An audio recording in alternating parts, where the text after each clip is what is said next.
Les mimosas coulaient à flot au brunch du dimanche du Cercle de la Roseraie, et ma sœur Camille tenait la cour comme une reine en visite. Elle faisait tournoyer la carte de membre en relief entre ses doigts parfaitement manucurés, les lettres dorées captant la lumière du lustre. Membre à part entière, annonça-t-elle pour la 3e fois, s'assurant que toute notre famille élargie l'entende. Pas membre associé, pas junior, membre à part entière avec droit de vote. Savez-vous à quel point c'est exclusif? Il y a une liste d'attente de 10 ans. Maman joignit les mains, pratiquement rayonnante. Nous sommes si fiers, ma chérie. Les Lefebvre sont enfin membres du cercle. Enfin. Comme si la valeur de notre famille avait été remise en question jusqu'à ce que le mari de Camille, Jean-Philippe, un banquier d'affaires, tire les bonnes ficelles pour contourner la décennie d'attente. Et le gala de printemps est dans 3 semaines, continua Camille, sa voix prenant cette suffisance particulière que j'avais appris à reconnaître en 32 ans de sororité. C'est l'événement mondain de la saison. Le maire y assiste, des sénateurs, les PDG de toutes les grandes entreprises de la région. Mais bien sûr, fit-elle une pause théâtrale, seuls les membres et leurs invités personnels peuvent y assister. Papa rayonnait depuis le bout de la table. Jean-Philippe, tu as bien réussi, pour toi et pour nous tous. Cela ouvre tellement de portes. Ce qu'il voulait dire, c'était, cela nous donne l'accès social que nous convoitons depuis des générations. La famille Lefebvre côtoyant enfin la vieille fortune et le nouveau pouvoir. Tout cela grâce au mariage stratégique de Camille et aux relations professionnelles de Jean-Philippe. Il nous faudra de nouvelles tenues, évidemment, dit maman, faisant déjà du lèche-vitrine mentalement. Ce n'est pas n'importe quel gala. Le code vestimentaire et la cravate noire, et toutes les personnes qui comptent y seront. Les premières impressions sont essentielles. Mon jeune frère, David, hocha la tête avec empressement. J'ai entendu dire que le gala de l'année dernière a permis de récolter 2 millions d'euros pour des œuvres caritatives. La liste des invités se lit comme un classement de Forbes. Exactement, dit Camille. C'est pourquoi l'apparence compte. Les gens que vous rencontrez lors d'événements comme celui-ci peuvent changer toute votre trajectoire. Des contrats se signent. Des partenariats se forment. Des réputations se font. Je sirotais mon jus d'orange en silence, laissant la conversation me submerger comme un bruit de fond. C'était un terrain connu, l'obsession de ma famille pour le statut social, leur conviction que les bonnes relations et les bons lieux valideraient enfin leur valeur. Claire, tu es bien silencieuse, dit Camille, ses yeux brillants d'une lueur qui ressemblait à de l'inquiétude mais qui sentait la condescendance. Je sais que tu es probablement déçue de ne pas pouvoir venir, mais ne t'inquiète pas. Peut-être que l'année prochaine, Jean-Philippe pourra te faire entrer comme membre associé. C'est un début. C'est attentionné, dis-je d'un ton neutre. Je veux dire, je sais que ton travail est important pour toi, continua-t-elle, son ton suggérant que mon travail était tout sauf cela. Cette organisation à but non lucratif que tu as. Comment s'appelle-t-elle déjà? Éducation quelque chose. Initiative éducative mondiale. C'est ça. Le travail caritatif. C'est très noble d'aider les enfants défavorisés. Mais unfortunately, le gala est vraiment destiné aux gens des secteurs des affaires et de la politique. Tu te sentirais probablement mal à l'aise de toute façon. Maman me tapota la main avec sympathie. Camille a raison, ma chérie. Ces événements de la haute société peuvent être écrasantes si tu n'es pas habitué à ce monde. Mieux vaut s'en tenir à ce que tu connais. Ce que je connaissais, apparemment, c'était diriger une petite organisation à but non lucratif que ma famille avait rejetée au cours des 8 dernières années comme le petit projet caritatif de Claire.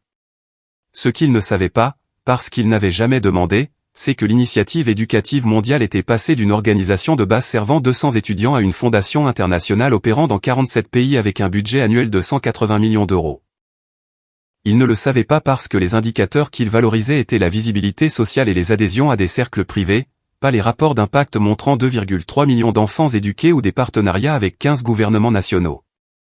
En fait, j'ai reçu une invitation pour le gala, dis-je doucement. La table se tut. Le sourire de Camille se figea. Quoi? Pour le gala de printemps. J'ai reçu une invitation il y a environ 6 semaines. C'est impossible, dit Camille sèchement. Seuls les membres peuvent inviter des gens, et Jean-Philippe et moi n'avons pas encore envoyé nos invitations. Nous sommes très sélectifs. Ce n'était pas une invitation en tant qu'invité. Elle venait directement du comité du gala. Jean-Philippe se pencha en avant, son expression sceptique. Le comité n'envoie des invitations directes qu'aux donateurs majeurs ou aux conférenciers de marque. Tu dois te tromper. Je sortis mon téléphone et ouvris mes emails, faisant défiler jusqu'au message du directeur des événements du Cercle de la Roseraie. Je fis glisser le téléphone sur la table vers Camille. Son visage passa par plusieurs expressions pendant qu'elle lisait, la confusion, l'incrédulité, et enfin, quelque chose qui ressemblait à de la panique. Il est dit que tu es l'oratrice principale, dit-elle, la voix étranglée. Oui, pour le gala de printemps. C'est exact. Tu vas prononcer le discours d'ouverture de l'événement le plus exclusif de l'année. Ce n'était pas une question, mais plutôt comme si elle essayait de donner un sens au mot. Papa attrapa le téléphone. Laisse-moi voir ça. Il le lut, puis le relut. Claire Lefebvre, fondatrice et directrice exécutive de l'Initiative éducative mondiale, oratrice principale. Mais c'est ainsi que le comité du gala m'a contacté en janvier, dis-je. Il voulait quelqu'un qui puisse parler de philanthropie mondiale et d'accès à l'éducation. Apparemment, notre travail en Afrique subsaharienne et en Asie du Sud-Est correspondait à leur objectif caritatif de cette année. Maman semblait sincèrement confuse. Mais tu diriges une petite organisation à but non lucratif. Comment le comité du gala du Cercle de la Roseraie aurait-il pu même entendre parler de toi? Nous ne sommes plus si petits que ça, maman. Nous avons collaboré avec l'UNICEF, la Fondation Gates et l'ONU sur plusieurs initiatives. L'année dernière, nous avons été présentés dans The Economist pour notre approche innovante de la technologie éducative en milieu rural. Les yeux de David s'écarquillèrent. The Economist? Comme le vrai magazine The Economist? Oui. Ainsi que Foreign Affairs, Stanford Social Innovation Review, et nous avons fait une conférence TED qui a environ 8 millions de vues. Le silence était absolu. Je pouvais entendre la musique classique diffusée doucement par le système audio du club, le tintement des couverts des autres tables, le faible murmure de conversation qui n'impliquait pas des familles en train de digérer des révélations sur leurs filles sous-estimées. Camille retrouva sa voix la première. 8 millions de vues? 8,3, à la dernière vérification. Et tu n'as jamais mentionné ça parce que... J'ai essayé. À Noël, j'ai mentionné la conférence TED. Papa a dit, c'est bien, et a demandé à Jean-Philippe des nouvelles de son portefeuille d'action. À Pâques, j'ai parlé de notre partenariat avec le ministère de l'Éducation du Rwanda. Tu as changé de sujet pour parler de la rénovation de ta cuisine. À votre fête d'anniversaire, j'ai commencé à expliquer notre programme pilote de technologie et maman m'a interrompu pour me présenter à quelqu'un comme notre fille qui travaille avec les enfants. Les mots restèrent en suspens, chacun étant une petite mise en accusation. Nous ne nous rendions pas compte que c'était une organisation si importante, dit faiblement maman. Vous ne vous en rendiez pas compte parce que vous n'avez jamais demandé. Vous avez vu organisation à but non lucratif et éducation et avez décidé que c'était un petit travail de charité qui ne pouvait absolument pas rivaliser avec le monde de la banque d'investissement de Camille ou la carrière d'avocat de David. Vous avez mesuré le succès en termes d'adhésion à des cercles privés et de titres d'entreprise, et mon travail ne correspondait pas à ce cadre. Jean-Philippe faisait maintenant défiler son téléphone, son expression devenant de plus en plus mal à l'aise. Ta fondation a un budget de fonctionnement de 180 millions d'euros? Cette année. Nous prévoyons 210 millions d'euros l'année prochaine avec les nouveaux partenariats gouvernementaux. Partenariats gouvernementaux, répéta-t-il lentement.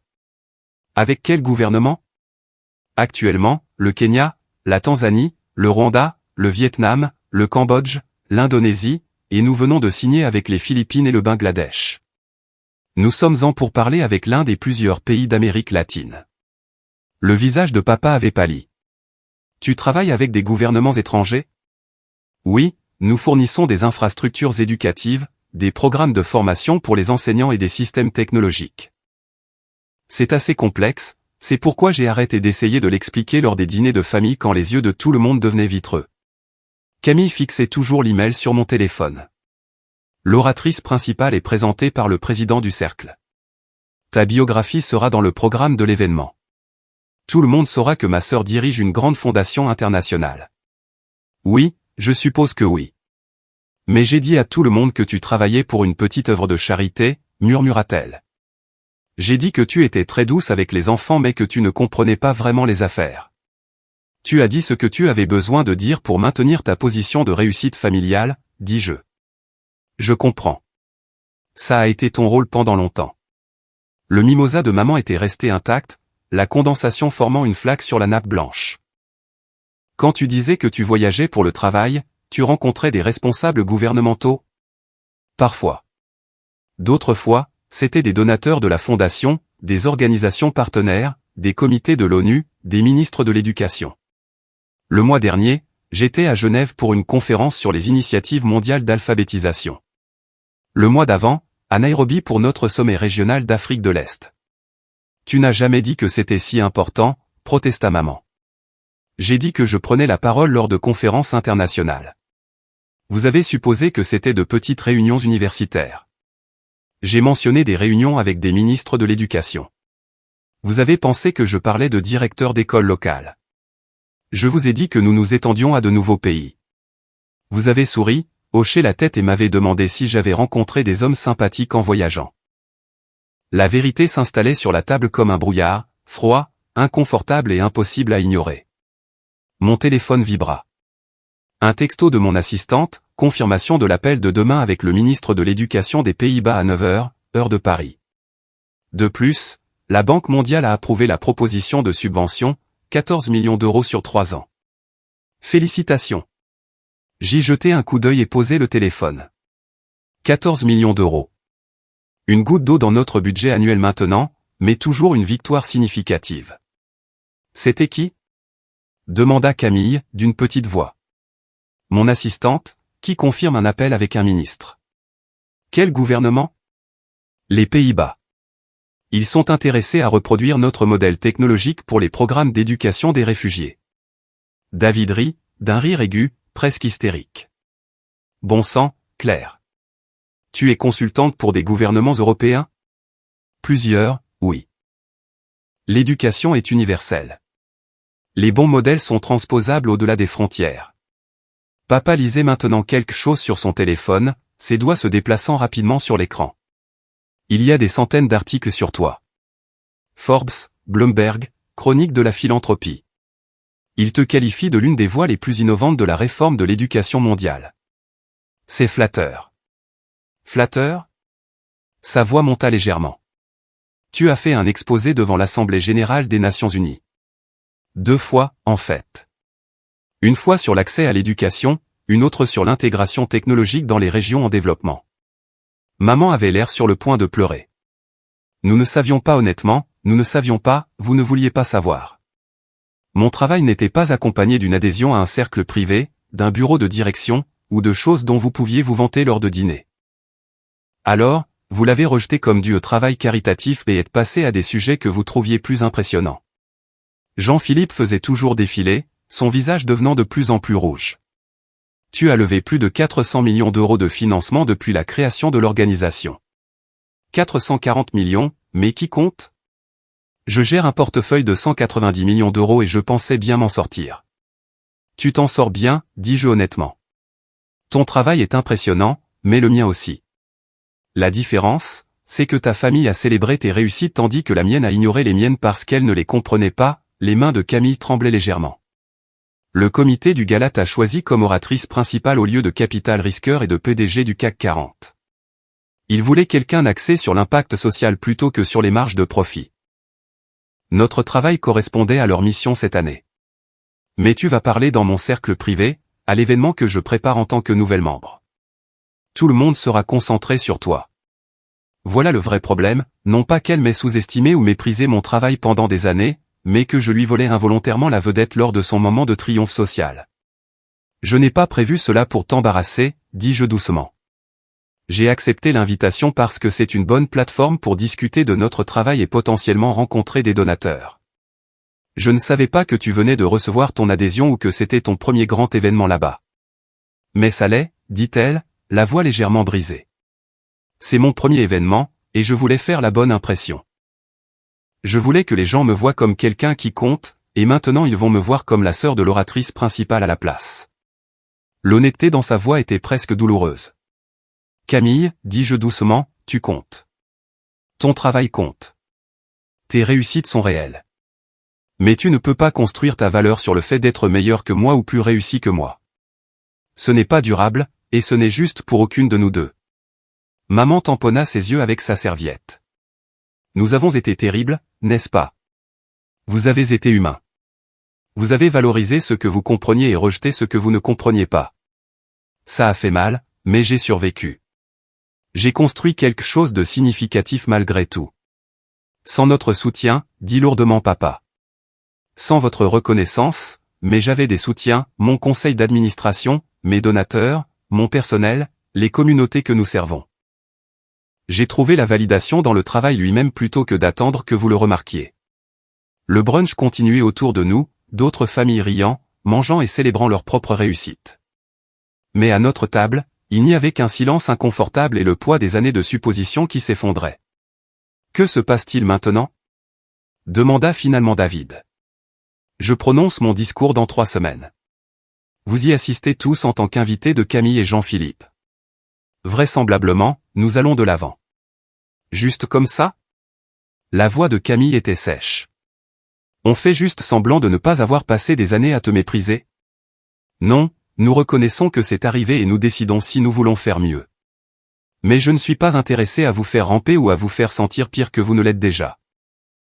Je suis assez occupé sans avoir à ajouter la gestion des drames familiaux à mon emploi du temps. Jean-Philippe s'éclaircit la gorge. Pour ce que ça vaut, je suis désolé. J'ai fait des suppositions sur ton travail en me basant sur la description de Camille, et j'aurais dû poser des questions directement. Merci.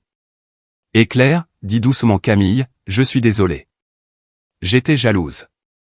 Toi, tu avais un but. Moi, je courais après le statut. Au lieu de l'admettre, je t'ai rabaissé. C'était la chose la plus honnête qu'elle ait dite depuis des années. J'apprécie cela, répondis-je. Maman me prit la main. Nous ferons mieux. Nous nous informerons sur ton travail.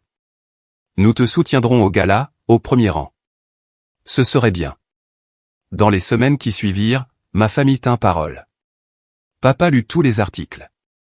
Maman participa à une session de bénévolat. David aida avec les subventions. Camille chercha même des dons.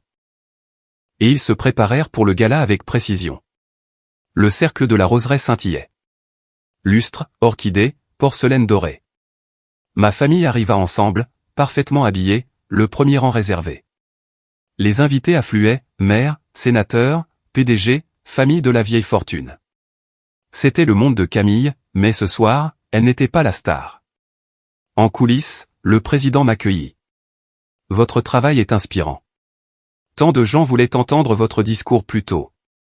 Même le consulat des Pays-Bas est ici pour vous. Merci, dis-je, espérant que ma famille était fière. Le dîner se passa dans un tourbillon de présentations et de réseautage. Quand je regardais Camille, elle sourit, mais la tension se lisait dans ses yeux. Puis ce fut le moment. Le président me présenta avec des éloges dithyrambiques. Je montai sur scène. Je parlais du parcours depuis un petit appartement jusqu'à atteindre 2,3 millions d'enfants dans 47 pays. Je dis, le succès n'est pas une question de validation. C'est une question d'impact. J'ai choisi de continuer à construire même quand mes proches ne comprenaient pas, Camille pleura au premier rang. Je racontais des histoires, la jeune Kenyane devenue programmeuse, l'enseignant cambodgien qui en forma 50 autres, le village tanzanien qui construisit une école. La salle était émue aux larmes. L'ovation dura 3 minutes. Ensuite, des donateurs promirent des millions. Des responsables demandèrent des rendez-vous. Les Néerlandais m'invitèrent à Amsterdam. Mais le moment qui compta le plus, Camille me trouva. Ton discours était magnifique. Je suis désolé de ne pas l'avoir vu avant. Merci. Elle me tendit un chèque de 50 000 € pour mon initiative. C'est un début, dit-elle. Jean-Philippe et moi serons des donateurs récurrents. J'ai aussi organisé des réunions pour des partenariats. Je la serrai dans mes bras. Je suis fier de toi, murmura-t-elle. Fier d'être ta sœur. Maman, papa et David nous rejoignirent, admettant tous qu'ils m'avaient fait défaut, mais promettant de faire mieux. Ce soir-là, ma famille utilisa ses relations pour soutenir ma cause au lieu de courir après le statut. Alors que nous partions, Camille me prit le bras. L'année prochaine, quand tu seras de nouveau l'oratrice principale, je serai celle qui applaudira le plus fort. Ou peut-être que tu me rejoindras sur scène, dis-je. Elle s'arrêta. Vraiment? Pourquoi pas? Nous sommes une famille. Nous devrions nous soutenir mutuellement. Le gala de printemps, autrefois le rêve de Camille, devint autre chose. La soirée où ma famille a enfin compris ce qu'était le véritable succès.